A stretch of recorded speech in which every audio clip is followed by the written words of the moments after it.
I think we have more or less everybody joined. So welcome to this session on the postgraduate certificate in statistics. Some of you may have attended the webinar last month where I went through the program details and how to apply and all that kind of stuff. So today what I'm going to do is take you through the first week's content, principally the lecture, the video presentation of the material for that first week, just to give you some sense of what a typical week will look like. Obviously the first week will be more simpler material than perhaps comes along later, but anyway, hopefully gives you some idea.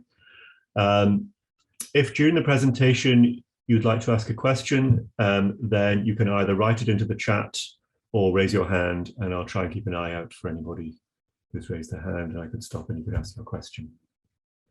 So the first thing I want to look at is what you see when you log into Blackboard, which is Trinity College's online teaching system. As part of registration, you'll be given a Trinity username and password if you don't have one already, and that allows you access to this system. And then the first module of the program is this one, Introduction to Statistical Concepts and Methods. So you will see something like this. As one of the instructors, I'm able to edit things, so it looks slightly more messy than it would to you, because I'm allowed to do that. But essentially, you'll see down here a list of sessions. So one of these is released every week to you. So when you first enter the system in week one, only session one will be listed here. And then as each week goes on, further sessions will appear here for you to look at. So if we look at the first session, you'll see something like this, and you'll see a bunch of elements or components to it that you can go through in order. And then at the end, a link to the online tutorial. So this material is typically released on a Friday, with the tutorial the Thursday after. So just very quickly, you'll see the introduction. I won't play this as a very short video, just giving you some details about the what the session is about. There's then something called the prepare element. So we'll look at that next. And in this case, it's just asking you to look at some data or an article, actually a news article, where some data is visualized in some way and sort of think about that.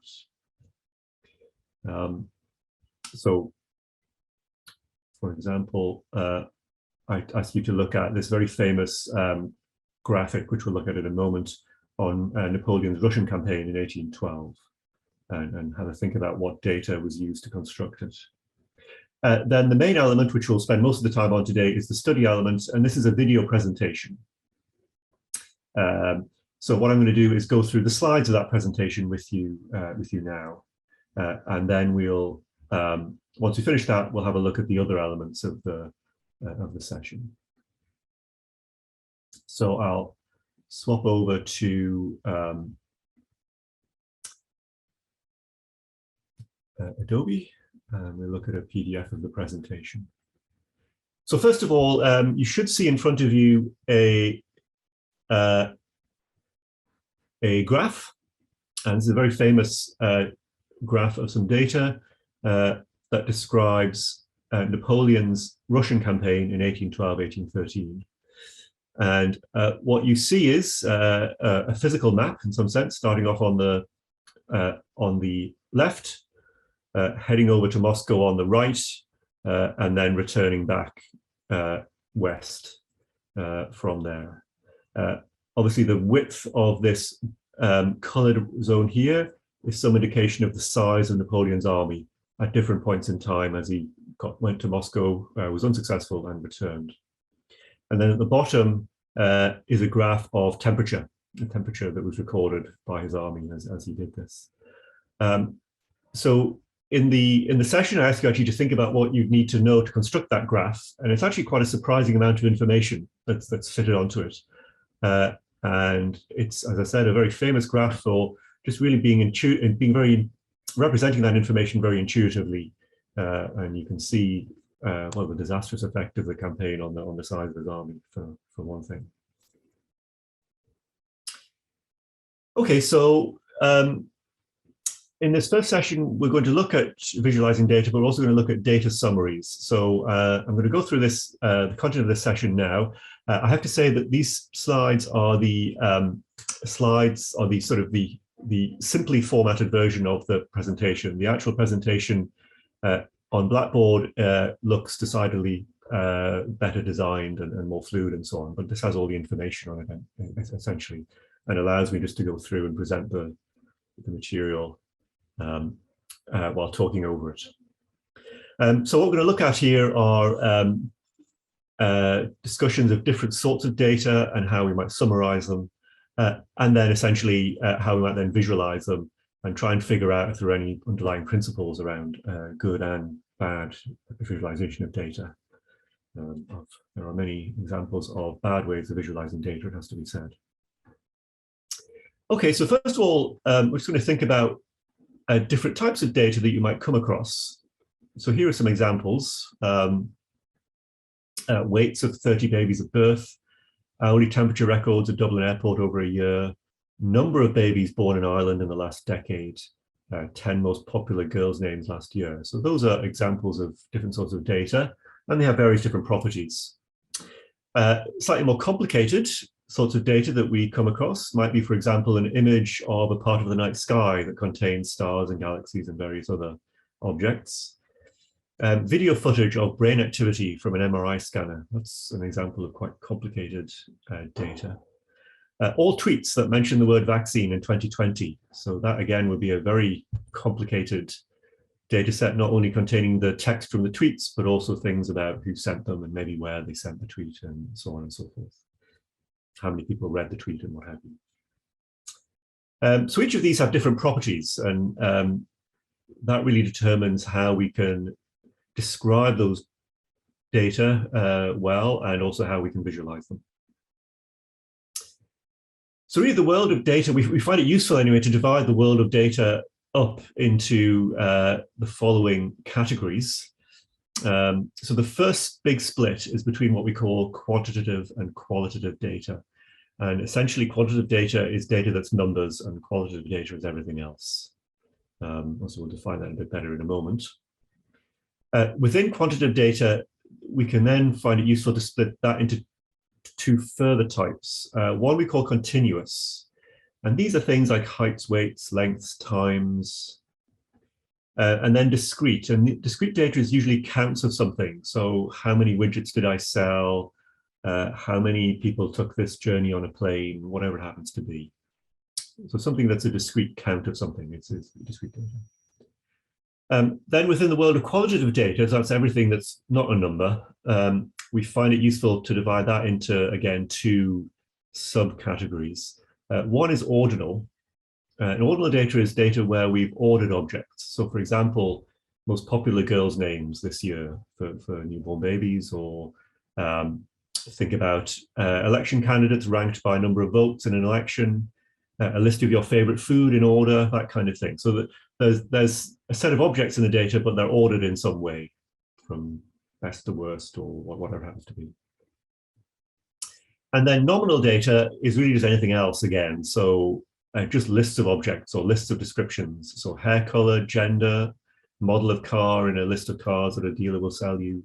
Anything like that is nominal data. So it's not numbered data. There's no ordering to it. There's no particular ordering to people's hair color, for example. So that's all called nominal data. So on this slide, I really just sort of give you more detail on that. So quantitative data, as I said, are usually measurements. They're numbers, so they're usually measurements of some kind. Typically, they're answers to questions like how much, how many, how far, how big. And it's fair to say most statistical analyses concerns the analysis of quantitative data. It's in some sense easier to do statistics on quantitative data. While qualitative data is everything else, so usually names of objects, not the result of a measurement of something. So they may answer a question like, what is it? How did this occur? Why did it happen? These sort of data can be harder to analyze statistically, although that's not to say there's a whole rake of statistical techniques that you can use on such data. And then within quantitative data, we see you can divide it up into these two other types. So continuous data is sort of technically data that can take a value in any value in an interval of numbers. So if you think about, say, the weight of some object, in principle, that's any number greater than 0. Yeah. Or the height of something, or the length of time it took something to happen. So all these things that we measure, distances, areas, volumes, speeds, temperatures, etc., are all what we call continuous data. Whereas discrete, as I said earlier, are observations that can only take values in a discrete set, a finite set of values, and it can't be measured more finely. And mostly this is counts of things, so number of people, number of events, etc., etc. That's usually what discrete data is. And then in qualitative, as we said, as we looked at in the little graphic, we divide that into ordinal data, data that's ordered in some way or rated in some way. So a good example of ordinal data would be, say you fill in a customer survey after visiting a restaurant or a hotel or something like that, and you're asked to rate your satisfaction on a scale from 1 to 5, maybe 5 being best and 1 being worst. And so you're assigning a number to that level of satisfaction, but you can't really manipulate that number like an ordinary number. It doesn't make any sense to multiply or divide that number in any way. So that's ordinal data. Yeah. Then nominal data, as I said, is really anything that's a label. So for an individual, it can be things like your gender, your marital status, eye color. They would all be nominal data. Yeah. Now, the world of data is, of course, far larger than those types. And really what happens is we then start putting more and more structure typically on data. So here's a good example of data which has had a bit more structure to it, what's known as a time series. So this is data that's recorded where something is recorded over time, several times. In this case, you see a graph of the hourly temperature record at Dublin Airport in 1991. So many thousands of observations over the year. And you see in the top plot, this looks like a very jaggedy continuous line. At the bottom, we've just taken the first 3 days of data, so only 72 observations, to give you sort of a better sense of what it looks like maybe. So that's one example of data with structure. We have data that's ordered by time, and it wouldn't really make much sense to think about that data without having it in the time order. That's really important to understand. Here's spatial data. So here's data on average annual rainfall in Ireland. So we have really data at many, many locations across the country. In fact, so many we essentially have constructed a smooth map, and then we've color-coded the average rainfall at each location. So that's what we call spatial data. So again, it doesn't make much sense to think about that data without thinking about the location of where each data point came from. Then we get even more complicated, spatial temporal data, like a video. You could think about a video. That's an example of data that's in space and time.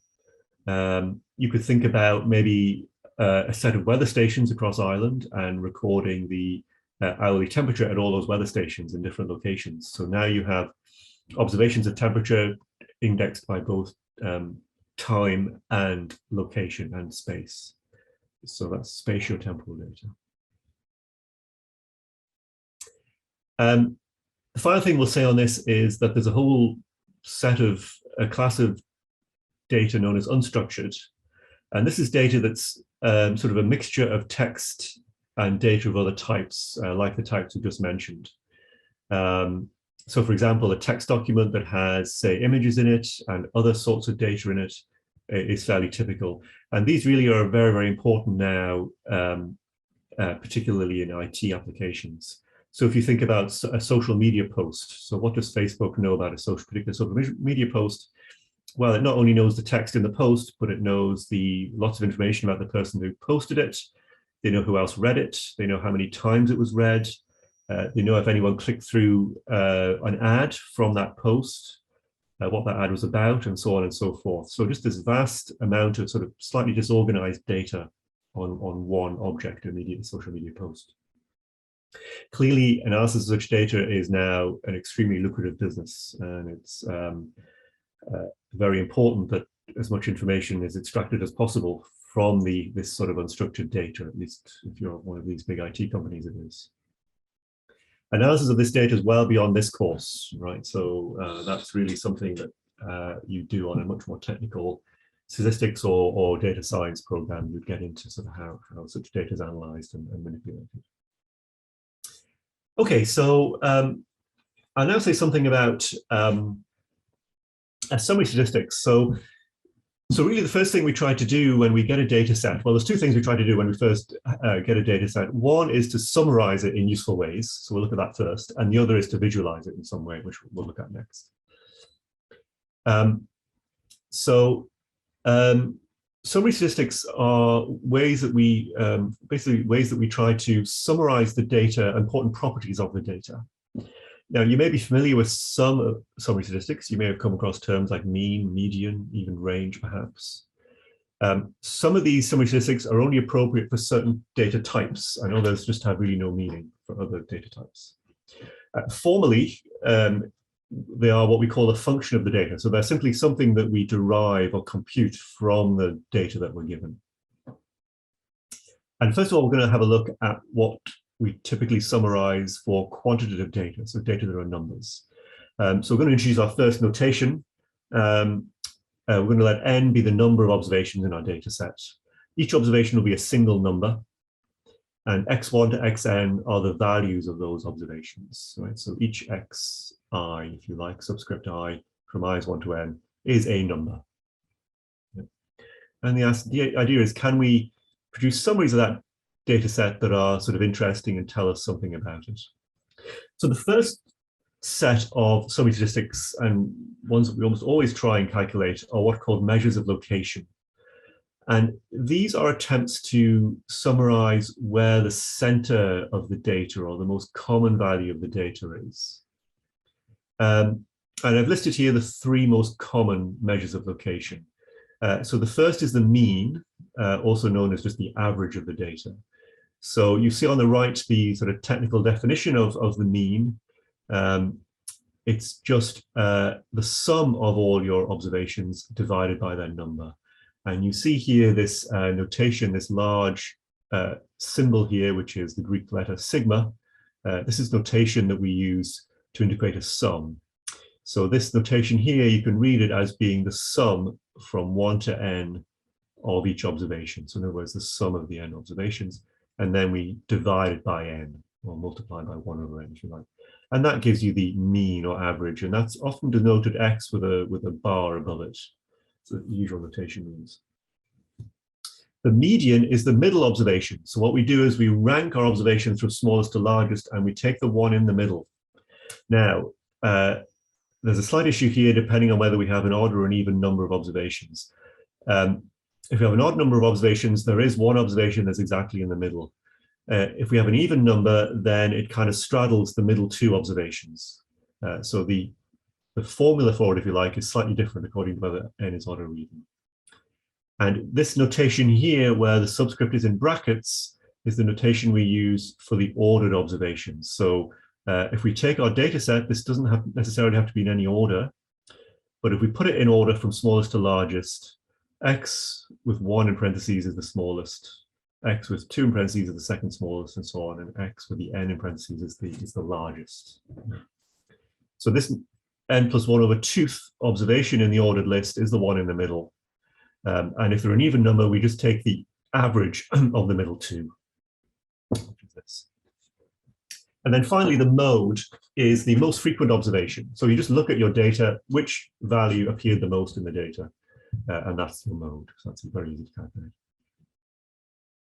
So for example, here's some commute times in minutes for 15 students getting into college in the morning. So we have 15 numbers. And okay, so we can calculate the mean. So we sum up these 15 numbers, we get 275, and we divide by the number of them, 15. So that turns out to be 18 1/3. So that's the mean or average time to commute. If we put the observations in order, they look like this. 15 is an odd number. So if we look at the definition, we have to look at the 15 plus 1 over 2, so the 8th observation in order. So looking along here, it's this one here, it's 18. So 18 is the median. It's the observation in the middle of the ordered list. And the mode is 7. So in fact, 7 is the only number that appears more than once right here. So 7 is the mode. Now, the mean and the median are often very close to each other. So here's some data top right of the plot, and we'll look at this data later. This is a famous data set to do with measuring various properties of iris flowers. And there are 30 observations, and they're plotted here as what's called a histogram, which we'll get to in a minute, but it essentially tells you how many of these observations are in different intervals of length. Yeah. But it turns out for this data set, the mean and the median are very close together, 1.46 and 1.50, so very close together. Here's another data set. This is to do with the Old Faithful geyser in Yellowstone National Park and the length of the eruption time. And it turns out for that data set, the mean and the median are quite close together, so 3.49 and 4, a little bit further apart than the first data set. I'll also mention here the mode often is not very useful when the data are continuous, because for continuous data, very often each observation is unique, only appears once. So there's no mode, essentially. But it's much more useful when the data are discrete or they're nominal. Then the mode is very useful. So on this slide, I try to show why sometimes the mean is not a good representation of the center of the data. So think of this situation. Suppose we took the annual income of everybody taking the program this year. So let's say about 100 students. And again, this is the histogram of those students. So this is just representing sort of the numbers of students that have incomes in different intervals. Yeah. And it turns out for this data set of 100 incomes, the mean and median are very close together. So 40,000 euro roughly is the mean and median of those 100 observations of annual income. So now suppose the CEO of a very large IT company decides to enroll in the course. And that individual had a very large income last year. That individual earned 2 billion euro. So if we now try to plot a histogram of this data, we get a very distorted thing. All the original 100 students are all bunched up down here, apparently near 0. And then we have one observation out at 2 billion. So in fact, this individual's income is, of course, vastly larger than the sum of everyone else's income put together. So what's now the mean income of our class? Well, it's a very healthy income. This actually is in, I think, thousands of euros. So it's around 20 million euro per year is the average annual income of everyone taking the program. So that's very nice. The median has not changed. The median is the same. So really here, the median is a far better representation of what's happening in the data set, whereas the center of the data, the sort of average behavior, than the mean. The mean has got completely distorted by this one very large observation.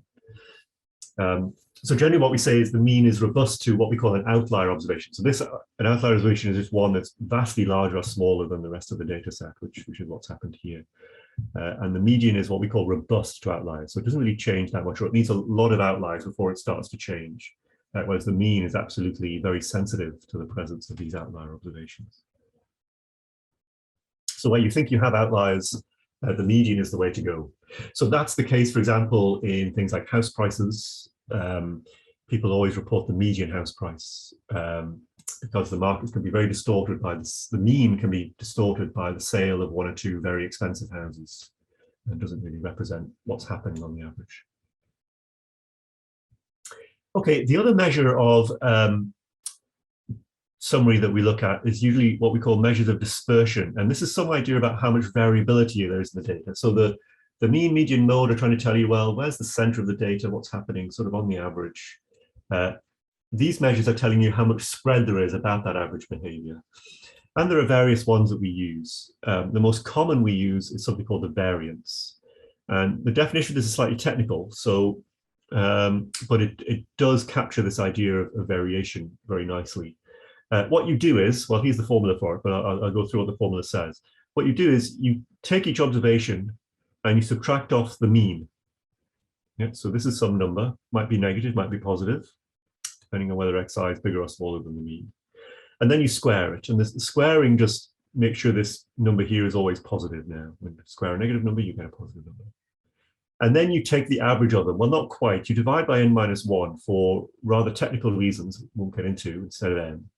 But you divide by something that's more or less the number of observations in the data. And that's the variance. And the idea is that the further away the xi's are from the average, from the mean, the larger this number will be. So a bigger variance tells you that data are more widely spread out away from the mean than if the variance was small. Standard deviation is just the square root of the variance, so that's easy once you calculate the variance. Sometimes we use something called mean absolute deviation, and this is very similar to the variance, but instead of squaring the difference between the observations and the mean, we just take the absolute value. And then finally, there's ranges. So the range is very easy, it's just the largest minus the smallest observation. But again, this will be very sensitive to the presence of an outlier observation. So if we had a very large observation, like in that last data set, this would not be really a good representation of how much variation there is.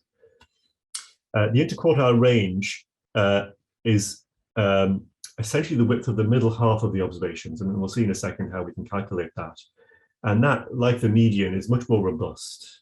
So where, if you took the center half of the observations, what's the difference between the largest and the smallest in that middle half?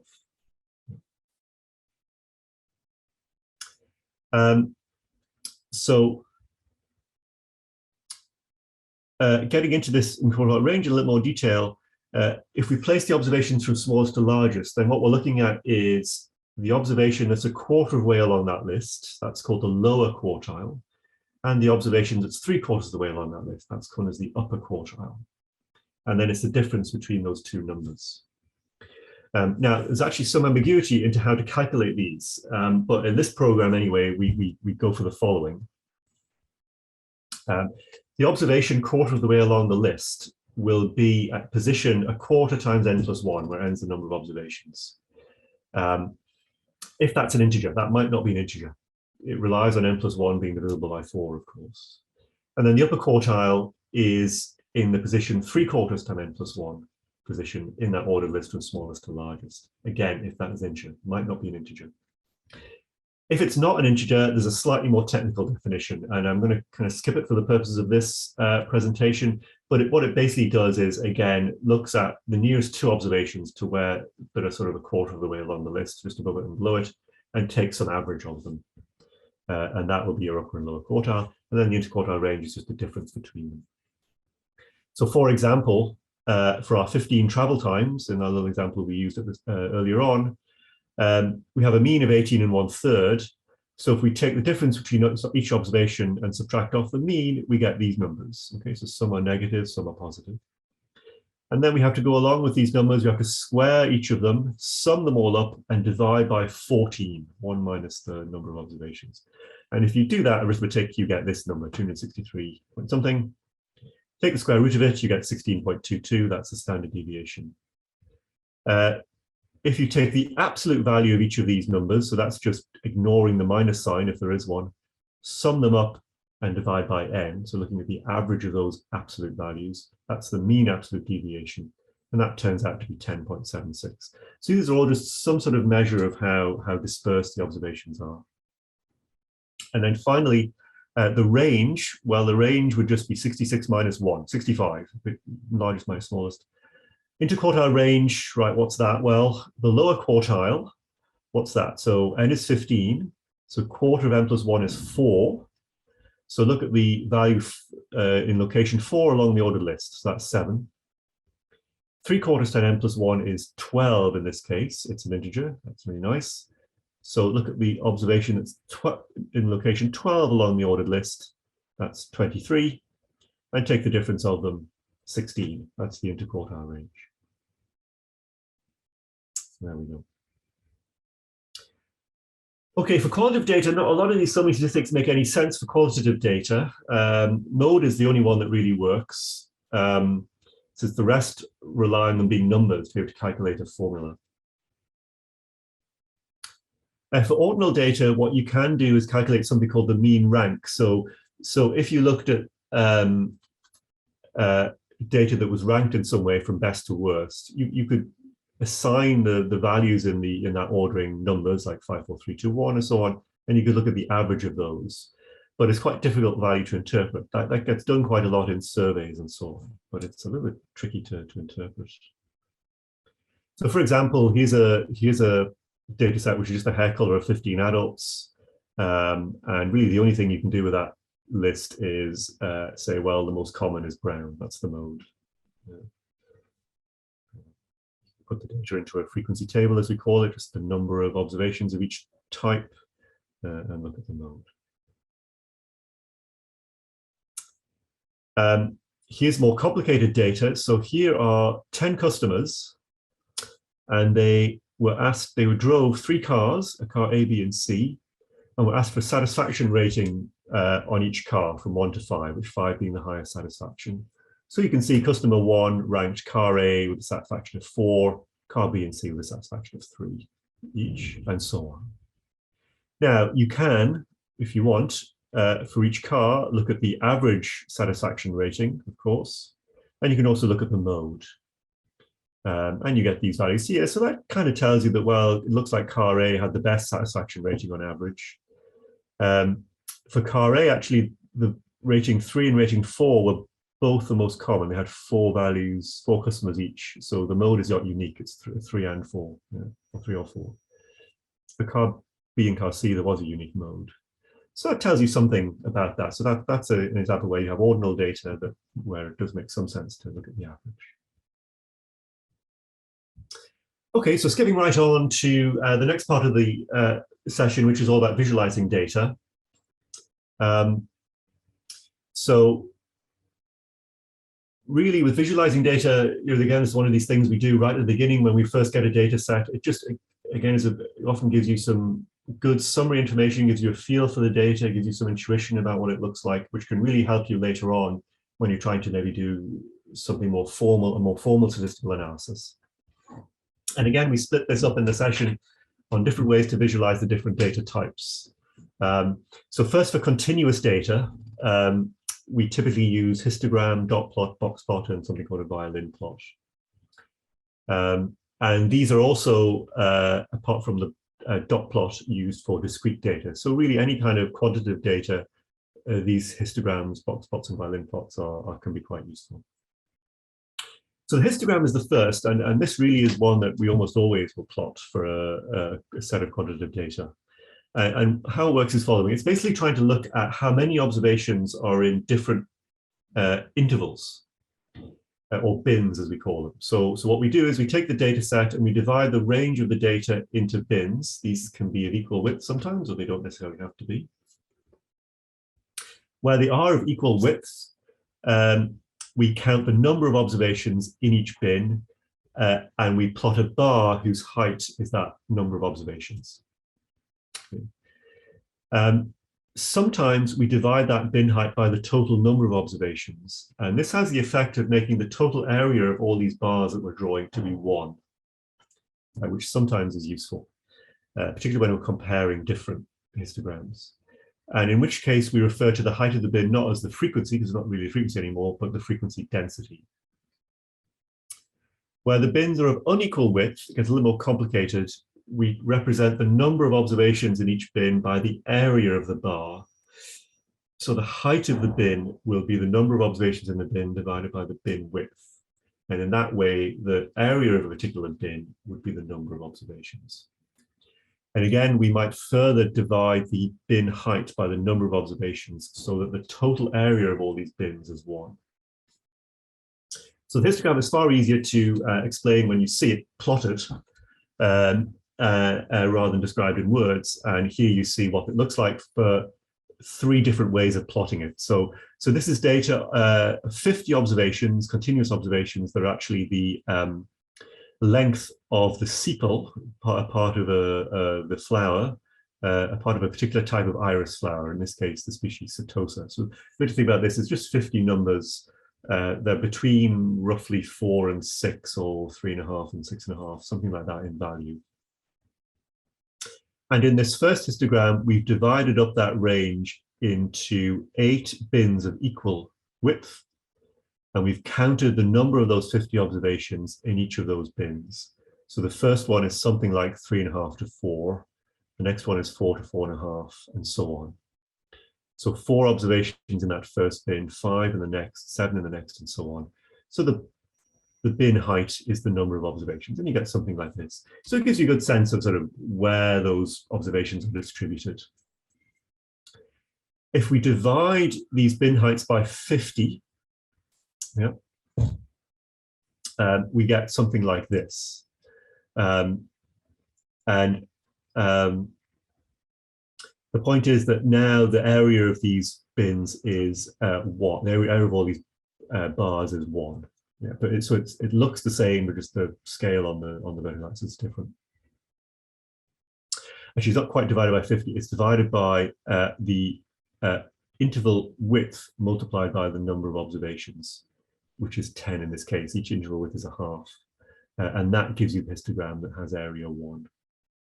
And then finally, what we did was we created some unequal bin widths. So I think these are something like 4 to 5.5, 5.5. So something like 3.5 to something like 4.75, 4.75 to 5, and so on. So anyway, of different widths. And then we've used the rule that the area of each bar is the number of observations in that interval, and you get something like this. So it broadly has the same pattern of behavior as either of the two, but just represented in a slightly different way. So those are histograms. Dot plots are where we just arrange the data in a line, and we put a dot for every place where there's an observation. If there's more than one observation with the same value, then we kind of overwrite the dot, but we're losing that information that there's more than one observation there. So the standard dot plot looks like this plot on the left. If we do have repeated values, we can kind of stack them out horizontally to at least give you some idea that, right, there was more than one observation where that dot was. And then we get this thing on the right. So this is called a stacked dot plot. So that gives you more information, information that's lost in the regular dot plot. So again, this is a data set with 50 observations in it. The box plot is a really nice way of comparing different sets of data, particularly when you have a lot of them. And it's constructed in the following way. So here we see actually in this plot 3 box plots. So we'll just focus on the first one here under Setosa. So this is the 50 observations that we drew the histogram for, represented as a box plot. And the box plot's constructed as follows. We have a thick horizontal line here in the middle, and that's the median of those 50 observations. Then we have a shaded box, and the top and bottom of this box are the interquartile range of those observations. Yeah, so from the quarter smallest to quarter largest, so the central 50% of the observations lie within this shaded box. Then we have what are called whiskers extending above and below that central box. And they do one of two things. For this example, they just extend out to the largest and smallest of the data. Okay, so this plot is showing you the median, the interquartile range, and the largest and smallest observation, represented like this. This next data set is another 50 observations from another species of iris.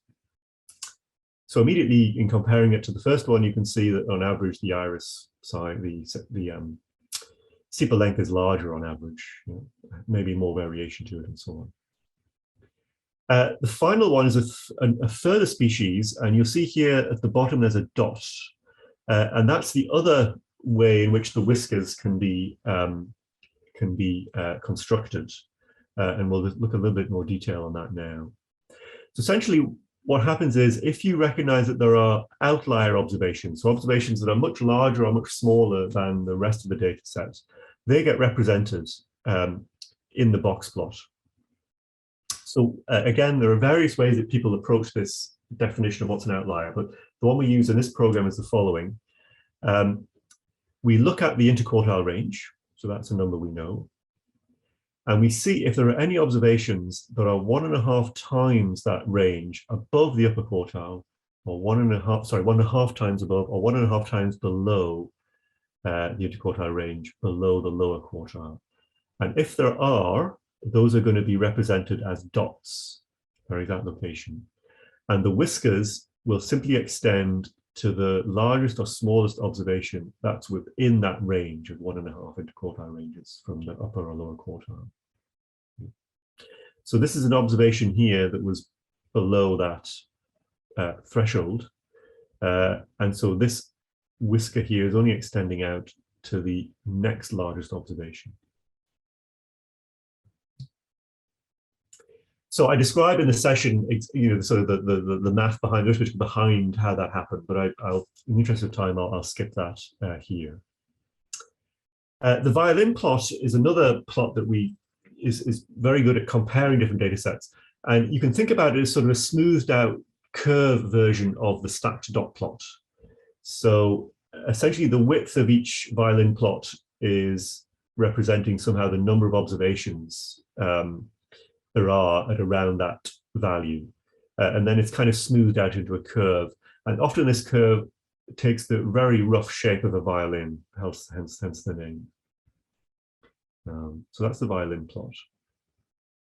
And again, the technicalities around how you get that curve vary. We don't really go into them in this course particularly, but again, we can think about it as sort of a smoothed out version of the stacked dot plot. Here's some time series data. We looked at this right at the start of the session on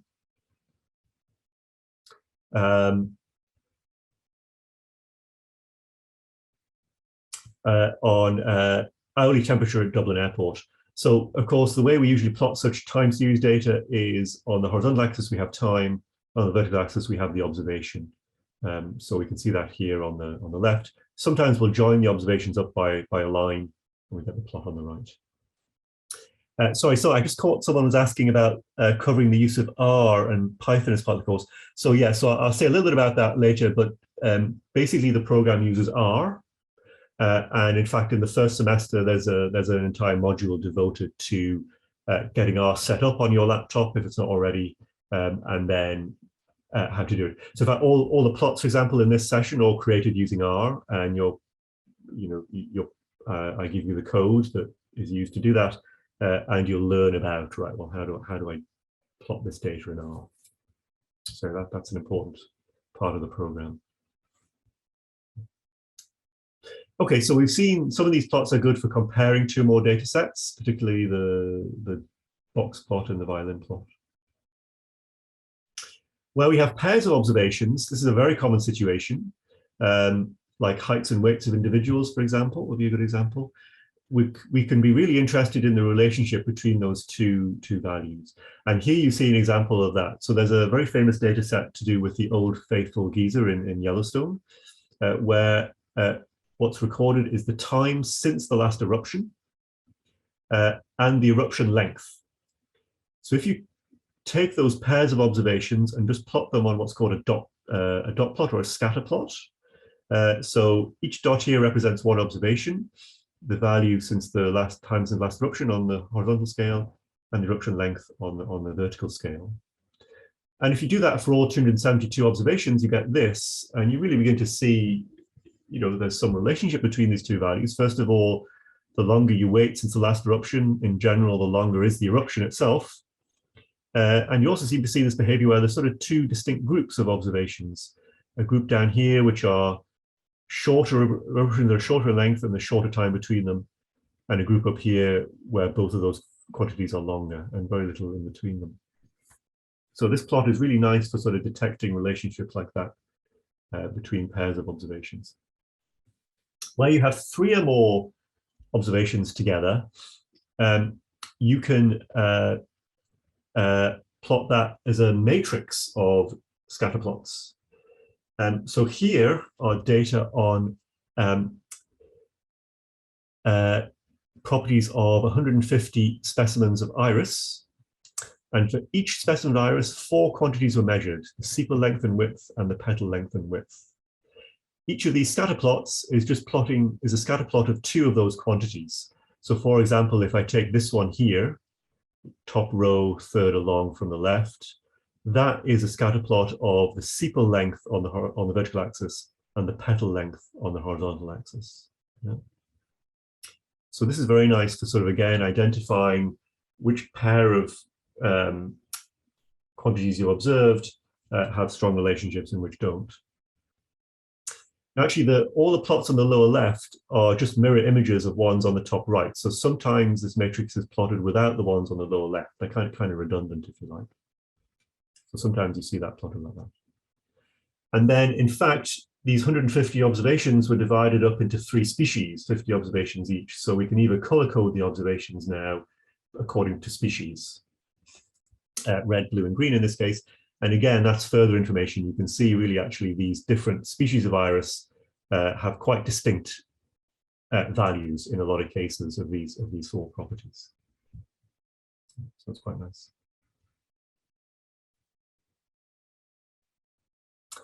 For nominal data, again, there's a much less rich set of options for plotting nominal data. Really, what we typically do is what's called a bar chart. So this is simply where we list the different values that we observed along the horizontal axis and the number of times we observed that quantity along the vertical axis. So here's a set, for example, of the hair color of 15 adults.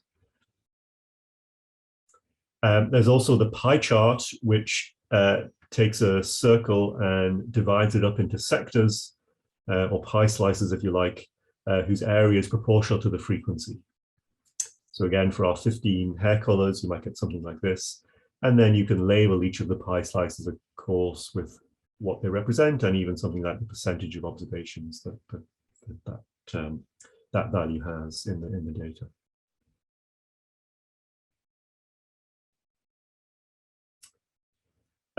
Where you have ordinal data, again, you can use this bar chart, as we call it, so just the frequency of observations of each type. But at least now there's an ordering to them, so it makes sense to order the data from worst to best, or whatever it happens to be. For nominal data, like our hair color, this ordering really has no meaning. You could reorder these 4 hair colors any way you want. For ordinal data, like a rating, for example, on a car by a bunch of different customers, of course, you do have an ordering there. For that car data, where each customer looked at 3 different cars, you could what we call stack the bars. So now, again, we have the rating from 1 to 5 along the horizontal axis, and the number of observations along the vertical axis, and we've stacked them by car type. So the blue is car C, the green is car B, and the A is car A is red. And again, this gives you a sense that on the whole, car A was rated better. It has more observations up here at the higher ratings. Okay, I'll finish off the session just by looking at some common pitfalls of visualizing data, and I look at a lot more of these in the extend section of the session. The first and most common pitfall is bad axis labeling, or bad range of data. So here we have 3 examples of graphing the same data. We'll start off with the top left. This is year on the horizontal axis, and on the vertical axis is the turnout in US presidential elections. So there's one observation every 4 years. And you get the sense that that turnout is actually increasing. And if you just looked at that graph and sort of ignored the scale on the vertical axis, you might think it had actually increased by a very large amount. Now, in fact, the problem here is, of course, that the turnout is measured as a percentage and strictly goes from 0 to 100, and not just 50 to 65. If we do the entire scale from 0 to 100, we get the graph here top right. But almost that was too much. I mean, now this you really can't identify very easily the fact that, in fact, turnout has been broadly increasing. So there's some kind of compromise here where maybe you start at 0 and end at like something like 70%, and you get a sense that, yes, turnout is increasing, although not to the extent that you might think if you looked at the first graph. So that's really one common pitfall, just sort of getting that vertical scale not right to tell the story you want to tell, or tell a misleading story, if you like. Colin has a question: who does most of the lecturing in the course? So what happens is that really all the faculty, all the statistics faculty in Trinity went away, and we all created 2 or 3 or 4 sessions each. So the video presentations will be from a variety of lecturers. But then there are 1 or 2 lecturers who run the course, so we'll run the tutorials and set the exams and the assessment and so on. So you might get to meet them at the tutorial sessions. So that's kind of how it works. So I'll finish off by just mentioning how we calculate all of this stuff. So in fact, in Excel, you can calculate most of the summary statistics described here. But Excel is less good at plotting data, it has to be said. Statistical software, obviously is much better, and that includes the software R that we use in this program. Okay, so that sort of finishes the video presentation. And what I'll do is very quickly, I'm conscious of time, take a look at the other components in the session. So one moment, I'll just switch over to the web browser again. Okay. After the study session, there are sessions that are called Apply, Reflect, and Recall, and these are essentially like little quizzes asking you to go away and analyze some different things. So, so here I asked you to go back to the data we looked at in an earlier part of the session, and now you're in a position to sort of analyze it a little bit and say something about it. And then I think the recall session here is actually a couple of quizzes. So these are multiple choice quizzes, and you just do them within Blackboard, and then it gives you some feedback on the answers, tells you how many you got right and wrong, and that kind of thing. And then the final bit is extend. So this is, if you're really interested in this topic, there's a bunch of resources on particularly visualizations.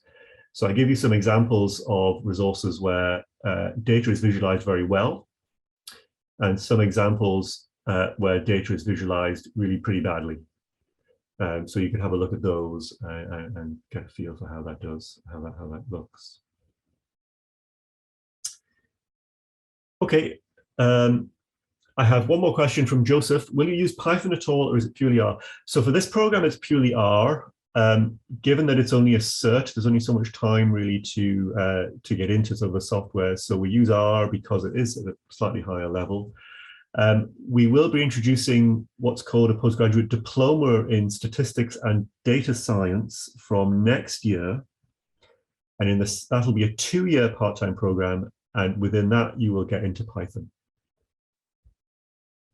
David says, are we covering t-tests and ANOVA? So you can probably see from this list of sessions in this first module of the program that there's various things here, hypothesis tests. So in this session here, you'll get into t-tests. There's a module in the second semester on regression, and there you'll get into ANOVA. So both of those things will be covered in the program.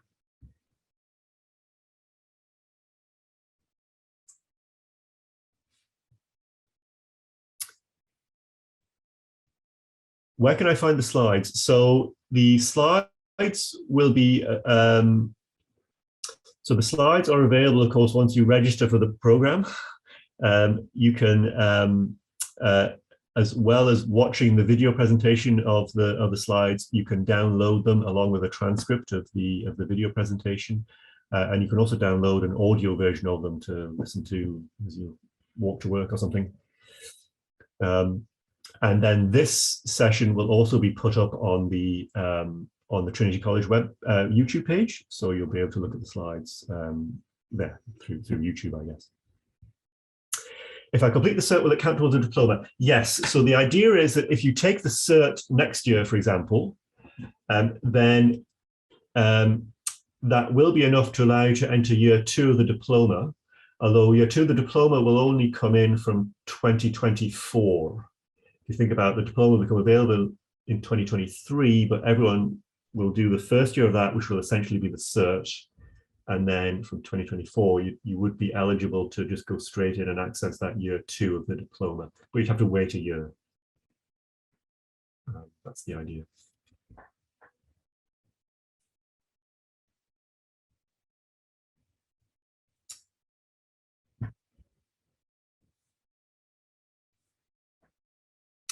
I understand that the YouTube video of this should be available in a couple of weeks. The person in college who formats the video and gets it all ready for YouTube is away for a couple of weeks.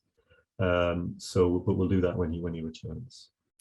Keith Spriggs, would year 2 depend on the demand?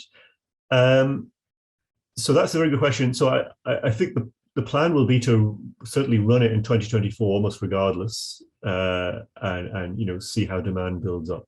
So we will certainly be running it that year 2 in 2024, 25. I suppose even if just one person signs up for it, we would still run it.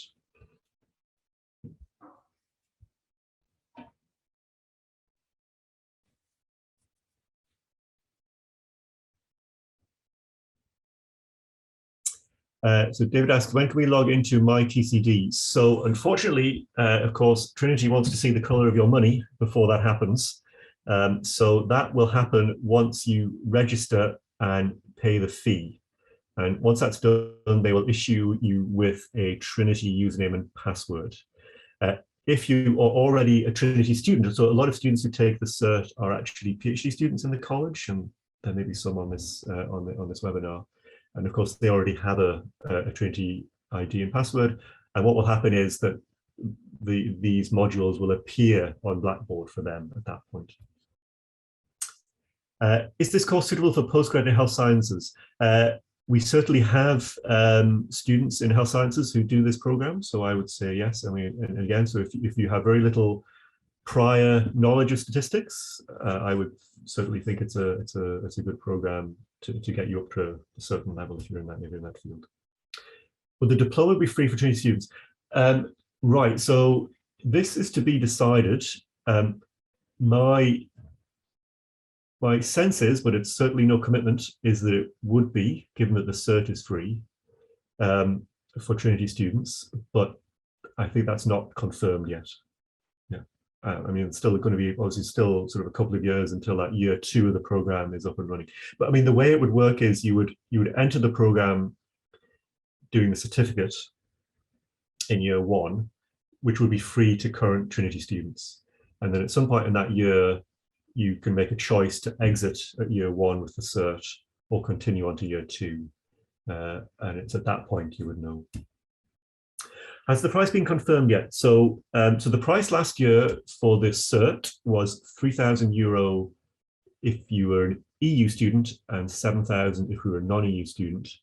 And the qualification of being an EU student is slightly technical. It's on the Trinity website, but basically is around being resident within the EU rather than having an EU passport.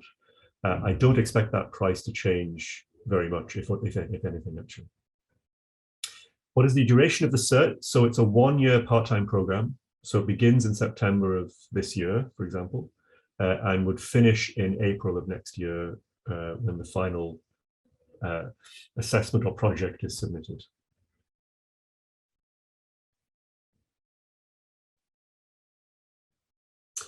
Will there eventually be a master's opportunity? So yes, so we are looking at allowing, if you successfully completed the diploma over 2 years, for you then to be able to carry on into a 3rd year and do a dissertation, which would allow you to get a master's degree.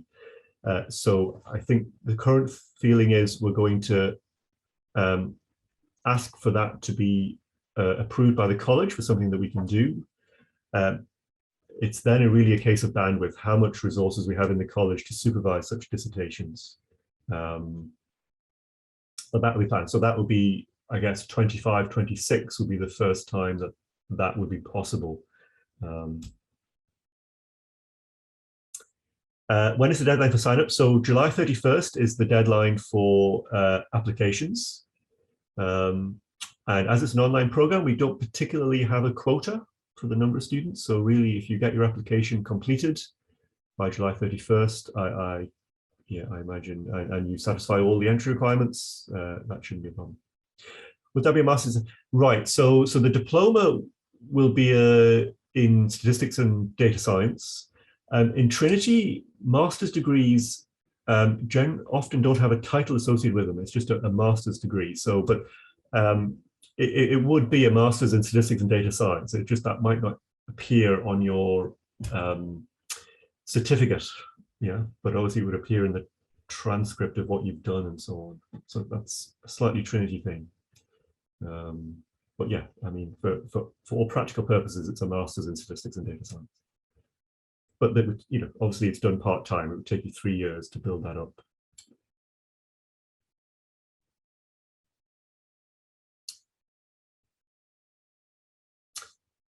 When is the enroll date for an already registered PhD? So yeah, so really you have to apply by the July 31st deadline as well. And then what will happen is once you're fully registered on the PhD program in Trinity, you're then able to enroll and then able to register for the Cert and get the fee waiver. So that's sort of the order it has to go in. But the deadline for applications is the same, July 31st. Now, you know, you may not be fully admitted into the PhD program yet in Trinity if you're a first-year student by July 31st, but that's okay. I mean, you still apply, and then later on, when you're registering for the program near the start of term, that'll all kind of hopefully work out, and you get the fee waiver because you're registered for the PhD program.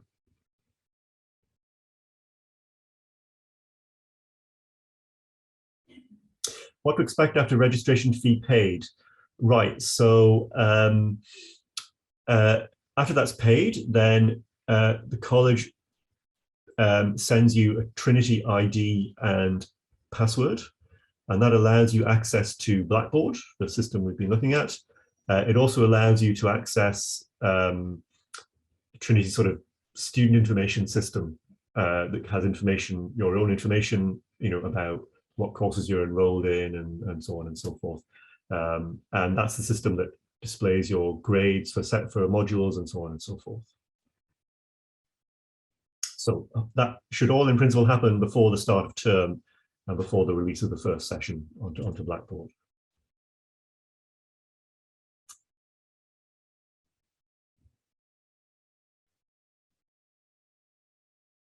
So David asked, yeah,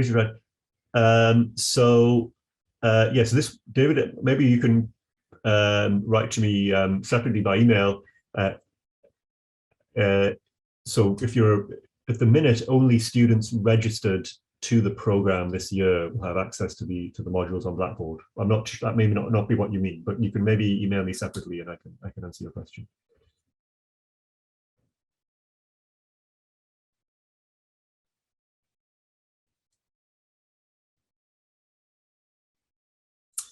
Okay, everyone, I'm conscious of time, so maybe we can wrap things up there, but certainly if you have other questions for me, feel free to email me.